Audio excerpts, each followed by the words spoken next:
Ebola Chrono Plus avec Adiatua Yassal.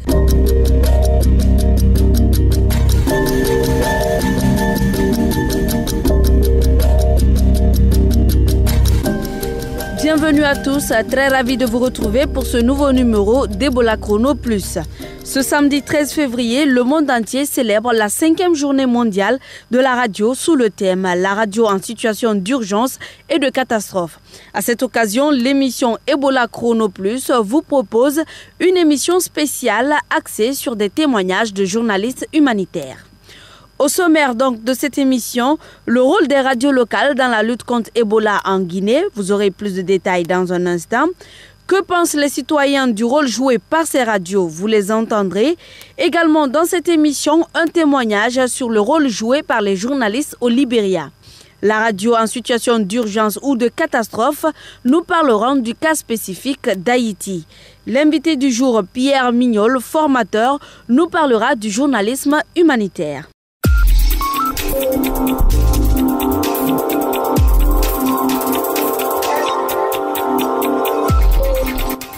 Bonjour à tous. La radio Banane est la première radio de Guinée.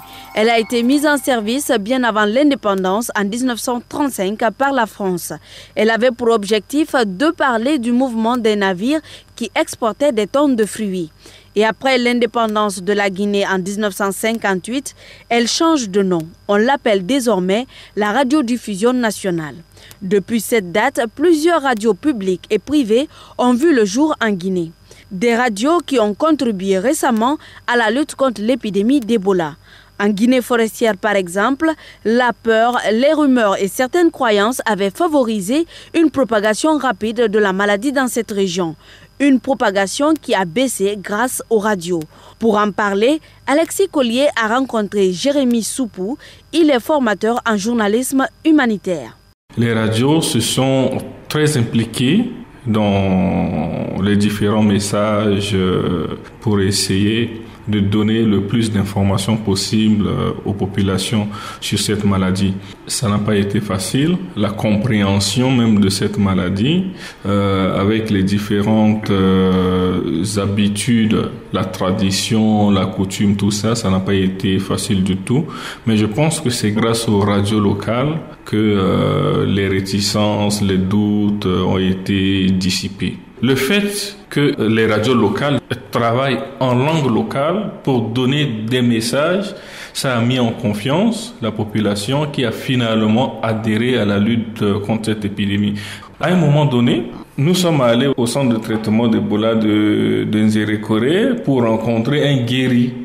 Mais qu'est-ce qu'il nous a raconté? C'est que le jour où il a eu de l'espoir, c'est le jour où, dans son lit de malade, au CTE, il a écouté un guéri d'Ebola qui témoignait à la radio. À ce moment-là, il s'est dit, donc moi aussi je peux survivre. Et je pense que cette information-là a eu beaucoup d'effets et ça a permis à cette personne de guérir. Et c'est justement là où Internews pense que l'information sauve des vies. Ça, c'est un cas vraiment pratique. Ça, c'est le rôle vraiment que les radios locales ont joué dans la riposte à Ebola. On avait constaté dès le début de cette épidémie que ces radios locales étaient confrontées à un problème de communication. Qu'est-ce que cela vous inspire? Le problème de communication venait des autorités parce que personne ne maîtrisait cette maladie, ni les médecins, ni les autorités, ni personne. Bon, il y a eu ces problèmes-là au départ, mais au fur et à mesure, tout le monde a finalement compris qu'il fallait faire circuler l'information. Mais au fur et à mesure, la situation s'est sensiblement améliorée. Les gens se sont ouverts aux médias et je pense que c'est ça qui a facilité la lutte contre cette maladie. On sait qu'au début de cette maladie, les agents de la riposte n'étaient pas acceptés par les communautés. Comment ces radios locales ont surmonté ces barrières? Les gens écoutent la radio. Nous sommes dans une zone rurale et tout ce qui se dit en français n'est pas bien compris par la population. Alors, quand les radios locales s'expriment en langue locale pour donner des conseils, transmettre des messages, donner des informations, ça a forcément des effets. Et c'est ça qui a amélioré la situation. Et je pense qu'on devrait continuer dans ce sens-là. C'était Jérémy Soupou, formateur en journalisme humanitaire. La riposte contre l'épidémie à virus Ebola s'est faite non seulement sur le terrain, mais aussi sur les ondes des différentes radios. Que pensent donc les auditeurs du rôle joué par ces radios? Notre rédaction a tendu son micro à plusieurs d'entre eux. Suivez. C'est grâce à la radio, par l'entremise des informations, que nous avons été sauvés. Parce que dès le début, l'information n'était pas là. Les gens ont accusé problème de fétiche. Donc il y a eu beaucoup de dégâts. C'est l'information qui nous a aidé quand même à limiter les dégâts. Donc je dirais que vraiment l'apport des médias dans la lutte contre Ebola était vraiment très salutaire. Merci le Soma. Pendant l'épidémie de Ebola, on ne savait pas ce que Ebola faisait. Mais grâce aux radios, on a pris les sensibilisations de laver les mains. Avant, nous, pour laver les mains d'abord, c'est pour manger seulement le riz. Mais aujourd'hui, on a compris que même en venant de la toilette, on doit laver les mains. C'est la radio qui nous a appris de ça, je vous le jure. Diallo Mohamed Salih Tchernoya. Les médias ont beaucoup participé à cette lutte, vu qu'aujourd'hui, les médias en Guinée sont largement écoutés par le grand public. Donc, ce qui a fait qu'ils ont touché un plus grand nombre, même dans les villages. Donc, je dirais que les radios ont contribué énormément dans cette lutte.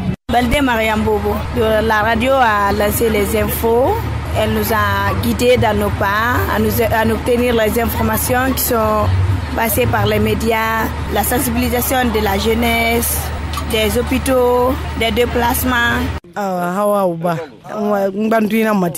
Je suis à Waouba. Je vends des boulettes ici à Boké. C'est vrai qu'Ebola a existé ici. C'est à travers la radio que je l'ai su. J'ai respecté tout ce qu'on m'a dit. C'est à la radio que nous on a appris qu'il faut se laver les mains, qu'il faut arrêter de se serrer les mains et prendre soin de soi. Thérèse Loua, ils étaient au cœur même de la sensibilisation. En région forestière, par exemple, c'est la radio qui a mené beaucoup plus la sensibilisation. Il y avait beaucoup de réticences, surtout pour le lavage des mains. Et la radio a fait beaucoup de sketchs. Ils ont sensibilisé la population. Ils sont allés vers les communautés. Et en fin de compte, les gens ont compris. Et donc aujourd'hui, je remercie les médias parce que tout le monde lave sa main. C'était la réaction de certains auditeurs sur l'impact de la radio pendant l'épidémie à virus Ebola. Ebola Chrono Plus, Alexis Collier, Ebola Chrono Plus, Gekedu, Asmao Diallo, Ebola Chrono Plus, Forekaria, Ba Mohamed, Ebola Chrono Plus, Dabola, Sidibé Kondé, Ebola Chrono Plus, Konakri, Mohamed Kouma, Ebola Chrono Plus, Seguiri. Suivez toute l'actualité dans votre bulletin d'information. Ebola Chrono Plus, spéciale journée mondiale de la radio, se poursuit. Une journée qui vise à mettre l'accent sur le rôle qu'a joué la radio en situation d'urgence, tel que nous l'avons connu avec Ebola. En Guinée et au Libéria, des journalistes humanitaires d'Internews ont été déployés pour sauver des vies à travers la diffusion de bonnes informations. Parmi ces nombreux journalistes figure Tapang Ivo Tankou. Il est camerounais et a servi à Morovia comme agent de liaison entre les communautés et les organisations internationales. Il a été joint au téléphone depuis les États-Unis par Mohamed Kouma. Écoutez son témoignage.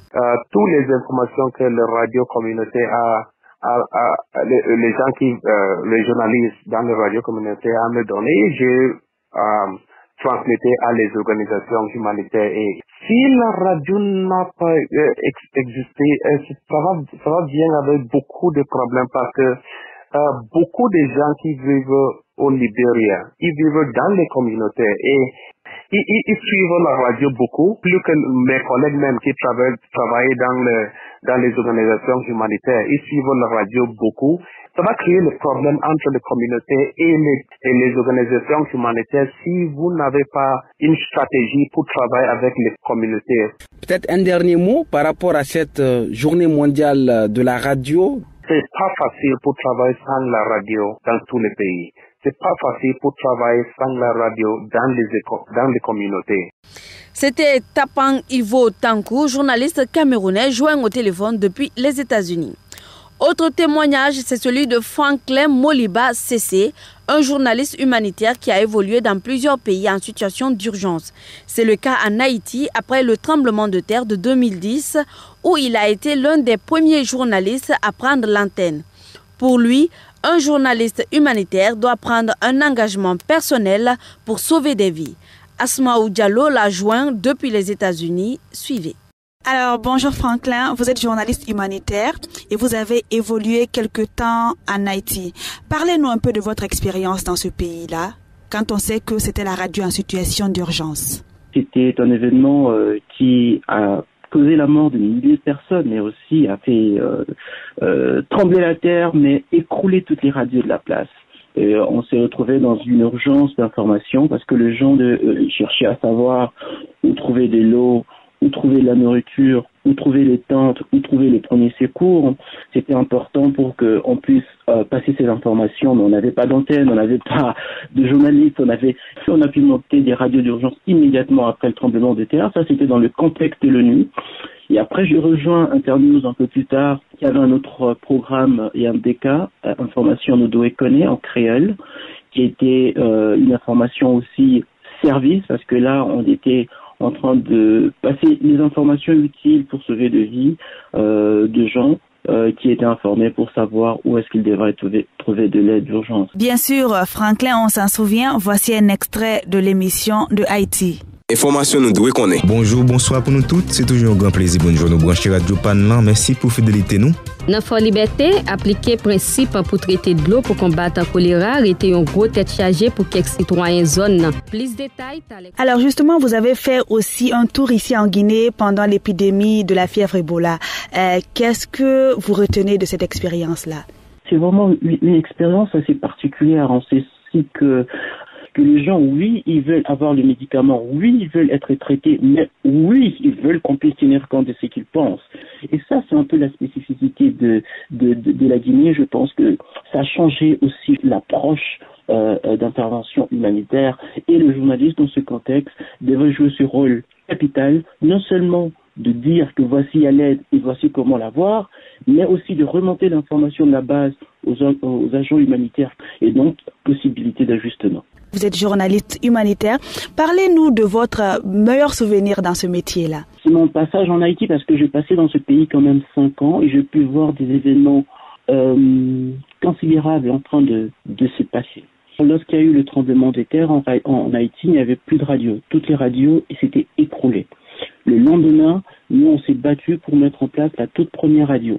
Et là, je vois le premier qui vient parler à la radio, c'était le président de la République d'Haïti. Je n'ai jamais vu la valeur salvatrice de ce que l'information peut faire dans un contexte d'urgence dans ce moment-là, quoi. Et je pense que c'est un souvenir très, très marquant. Qu'est-ce que vous aimez dans ce métier-là? Pourquoi vous continuez à être journaliste humanitaire? Pour être un journaliste humanitaire, ça demande un engagement personnel. J'aime ça parce que je pense que c'est un engagement pour moi. J'ai commencé en fait ma carrière journalistique dans des contextes humanitaires d'urgence. D'abord au Congo, dans des zones de conflit. En 2002-2004, avec la crise de Côte d'Ivoire, il y a toujours eu ce problème de dialogue national et aussi le problème de réfugiés, le problème d'intégration des enfants soldats. Ce sont deux moments qui demandent que le journaliste change de perspective dans son traitement d'information, mais malheureusement, et là je veux le dire, malheureusement, il n'y a pas toujours assez de journalistes qui sont prêts à prendre cet engagement de changer de perspective de traitement d'information pour l'adapter à ce contexte d'urgence. Voilà qui fait un peu toute ma joie et qui m'attire dans ce domaine, parce que c'est pas tout le monde qui peut le faire. Merci Franklin. C'était le témoignage de Franklin Moliba Cessé, un journaliste humanitaire. Pour toutes vos questions sur Ebola ou la santé, appelez-nous au 624 19 78 64. Ebola Chrono Plus, l'invité du jour. On vous le disait dans le sommaire, le journalisme humanitaire consiste à recueillir, vérifier des faits pour orienter les populations et partenaires en période de crise ou de catastrophe naturelle. Pour en parler, Bamomed a contacté depuis le Canada Pierre Mignol, formateur en journalisme humanitaire. Suivez. Le rôle, en réalité, du journaliste humanitaire, c'est un peu comme ce qui a été fait à Ebola Chrono durant toute la crise d'Ebola, c'est-à-dire de fournir aux gens des informations précises qu'elles peuvent utiliser. Il y a MSF qui est situé à tel endroit où vous pouvez recevoir des traitements, donc on leur donne les informations utiles pour pouvoir se sortir de la situation de crise. Le journaliste humanitaire sert de courroie de transmission, si vous voulez. Mais dans ce cadre, est-ce qu'il y a une différence entre le journalisme humanitaire et le journalisme tout court? Le rôle d'un journaliste, en général, c'est de livrer aux auditeurs et aux spectateurs et aux lecteurs l'information nécessaire sur ce qui se passe dans leur société pour qu'ils puissent prendre leurs propres décisions. En journalisme humanitaire, on n'est pas là pour ça. On est là pour donner une information non partisane, mais une information utile. Si on regarde, par exemple, dans tout le débat sur Ebola, il y a eu beaucoup de rumeurs. Oui, il y a des gens qui mettent de l'argent dans leur poche, qui en profitent pour faire de la corruption, patati patata. Ces choses-là ont peut-être existé, mais ce n'était pas le rôle du journalisme humanitaire de commencer à fouiller pour voir s'il y avait eu tripotage d'argent à gauche ou à droite. Le journaliste humanitaire, lui, il est pas là pour créer de la polémique, il est là pour créer un dialogue. En période de crise ou de catastrophe, quelle est l'utilité ou l'avantage du journalisme humanitaire? Dans une zone de guerre, le journalisme humanitaire, si c'est un État qui dure, par exemple, ça sert à dire aux gens où se passent les choses. N'allez pas dans telle région, il y a des problèmes, il y a des rebelles qui font ceci, comment s'en sort-on, comment éviter d'être... Donc, autrement dit, le journalisme humanitaire, c'est un journalisme de développement. Le journalisme humanitaire d'urgence s'applique lorsqu'il y a une crise. Et à ce moment-là, on ne fait pas juste informer les gens sur le rôle utile de l'hygiène, sur les symptômes d'une maladie, sur la façon dont fonctionne le système de santé, mais là on arrive avec une situation particulière, il y a Ebola, voici ce qu'il ne faut pas faire, voici où on doit aller, donc d'une information pratique. Mais comme le journalisme en général, le journalisme ordinaire qu'on connaît tous, est-ce que les journalistes humanitaires rencontrent la rétention de l'information? C'est certain qu'il peut y avoir à un moment donné une retenue d'informations sur des sujets parce que les organisations ont peut-être peur de provoquer une panique ou quelque chose comme ça, mais j'ai l'impression qu'en général, le journalisme humanitaire par rapport au journalisme en général évite de traiter de polémique puisqu'il s'agit de créer un dialogue et non pas d'éloigner les gens. Pierre, est-ce que vous avez connu des situations où le journalisme humanitaire a sauvé des citoyens en situation de crise? Dans le cas de la crise d'Ebola, il y a eu des situations où, même si ça a été très difficile, Ebola Chrono a pu rejoindre des gens et les convaincre, en fait, de l'existence d'Ebola. Par exemple, quand il y a des nouveaux cas qui sont sortis vers la fin de l'épidémie en Sierra Leone, je suis certain que pour la population de Forêt-Carrière, de savoir que de l'autre côté de la frontière, il y avait une menace, ça pouvait amener les gens à mieux se prémunir contre un retour d'épidémie. Mais est-ce que le journalisme humanitaire en période de crise peut apporter des solutions aux citoyens qui se demandent que faire, où aller en ce moment où ils ne savent plus que faire?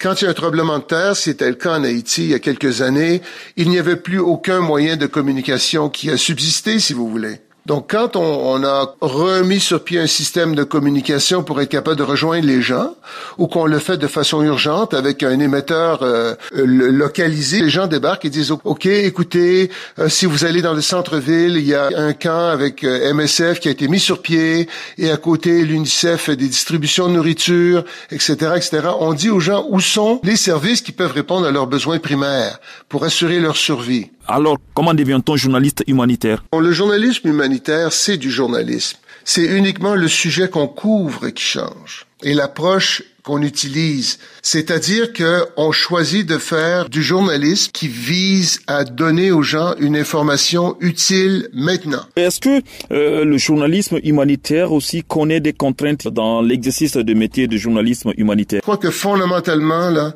le journalisme humanitaire, c'est rigueur, vérification des faits, et c'est surtout d'axer le travail sur l'établissement d'un dialogue entre la population et les services qui peuvent l'aider en période de crise.